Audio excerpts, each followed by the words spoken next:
Innovations in minimally invasive surgery and therapeutic endoscopy are contributing to a promising field called natural orifice transluminal endoscopic surgery, or NOTES. What are the most appealing benefits to NOTES? How do we anticipate patients will respond to a NOTES procedure? You are listening to ReachMD XM157, the channel for medical professionals. Welcome to the Clinicians Roundtable. I am your host, Dr. Mark Nolan Hill, Professor of Surgery at the Chicago Medical School, and our guest today is Dr. Nathaniel Soper, Professor and Chair of Surgery at Northwestern University Feinberg School of Medicine. Dr. Soper is a leading contributor to emerging topics in minimally invasive surgery. Welcome, Dr. Soper. Well, thanks very much for having me today. Today we are discussing minimally invasive procedure, including NOTES, natural orifice transluminal endoscopic surgery. Dr. Soper, what exactly is NOTES? Well, it arises from and is a continuation of other minimally invasive procedures in surgery. I kind of grew up in the laparoscopy era in that we went from making big incisions to do things in the belly to very small incisions using TV cameras and long, narrow instruments to go through incisions that range from 2 to 10 millimeters in length. And we were able to show that the outcomes were better for the patients, less pain, shorter hospitalizations, more rapid return to work, and that sort of thing. Over the last 10 years, there's also been a lot of advancements in flexible endoscopic procedures, that is, like colonoscopy or upper GI endoscopy, such that gastroenterologists and surgical endoscopists were doing more and more, removing mucosa and tumors and things like that. The idea came that, well, why not just put a hole in the wall of the organ and go out in the abdomen and do stuff and then go back in and close the wall of the organ? So that's the basic premise, that you would go through a natural orifice, be the mouth or the anus or the vagina, or you can think of all the available orifices out there. Go down, for instance, the mouth into the stomach, put a hole in the stomach wall, put the scope out into the abdomen, do something, come back in, close the hole, come out the mouth, and you do an operation without any external incisions at all. Since laparoscopic surgery was so much more advantageous to the patient in terms of postoperative pain secondary to the minimal incisions, does it really make that much of a difference to exclude an incision that's half a centimeter or a centimeter in length? Well, we don't really know the answer to that question. The possibility is that there would be advantages, even from a pain standpoint. And the reason is because there are no sharp pain fibers in the walls of the hollow viscera. If I could put an endoscope in your stomach without giving you any medicine at all, if I put a sharp instrument out the end and stuck the wall of the stomach, you wouldn't feel it. Whereas if I put a balloon in there and blew it up, it would hurt. So it's different kind of pain fibers. So it's possible that you could do these operations with little or no pain at all. Clearly, the difference in pain between laparoscopy and NOTES would be less than the transition from traditional surgery and laparoscopy. Now, you mentioned certain orifices. Which are the orifices that you would use? Well, in the laboratory, we've been using the anus, the vagina, and the mouth. In humans, thus far around the world, the two orifices that have been used are the mouth and the vagina. Are you concerned at all about infection, especially when you're dealing with the anus or the vagina? Well, with the vagina, there's very little concern about that. Gynecologists have been doing colposcopy for years. You can pretty well sterilize the inner cavity of the vagina just with local antibiotics and that sort of thing. Going through the rectum makes everybody nervous, and that's why that hasn't been used clinically yet. How long have experiments been done on this? I think the first experiments were done around the year 2000 or 2001.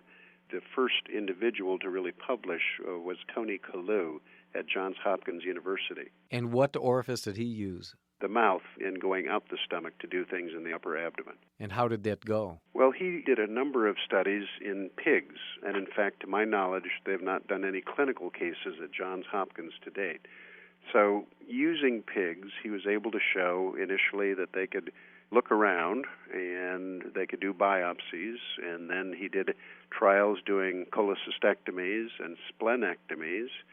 removal of parts of the bowels, and gastrojejunostomies. Now, you had mentioned, in comparison to traditional laparoscopic surgery, that all of the access to the abdomen is done through natural orifices. Would that mean there would be multiple openings in, let's say, the stomach or the rectum or the vagina? That's possible, but most of the procedures that are being done currently are based on the premise that it would be one hole.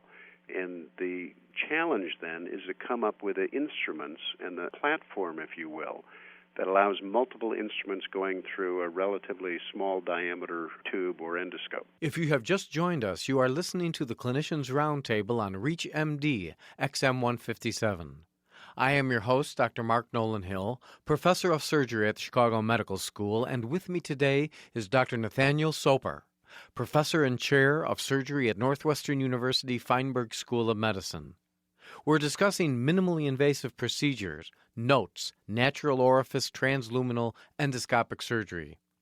Dr. Soper, you were mentioning about using one opening as access for all the instrumentation, that being the scope, the retractor, the dissector. How can that be done? It is done with difficulty, given our current instrumentation. There are companies, however, who are very interested in this and are developing totally new types of endoscopic platforms. And when you think about it, the traditional endoscopes, as they have been made, have a relatively small diameter, but most of it is taken up by the light going in and the video image coming out. So what some companies are doing is making the diameter a little bit bigger, but then shrinking down the surface area of what it takes to bring the image out, and then have more area through which to put instruments. So you can put multiple instruments out instead of the one or two that you can put out using traditional endoscopes.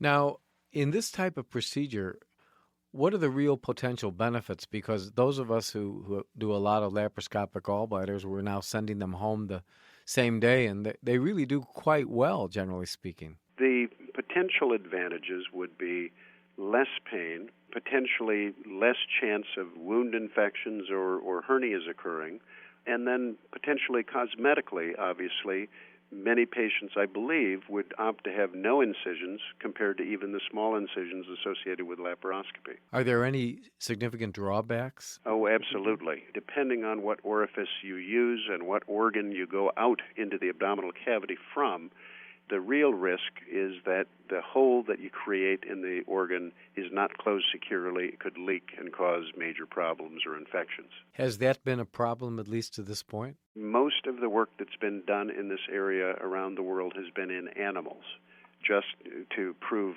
the concept and to look at procedural development and instrument development. And in fact, in the animals that are generally used, there's been very little in the way of leakage or infections or things like that.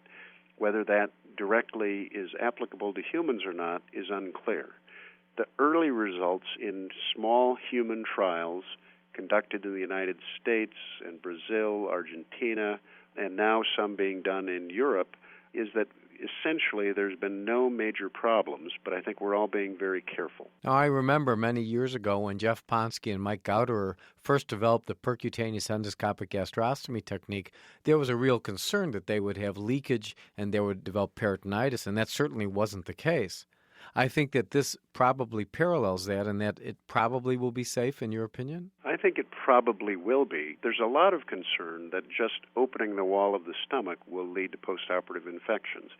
And most of the surgeons who have been doing advanced laparoscopy have a great deal of experience of opening up the stomach or things or laying down staple lines. And as long as the patients receive perioperative antibiotics and the hole is closed securely so there's no postoperative leakage, that is a minimal problem. Now, would you keep these people in the hospital overnight at least, as opposed to sending them home the same day like we do for gallbladders? Well, certainly right now we are, until we fully appreciate what's going to happen with these folks.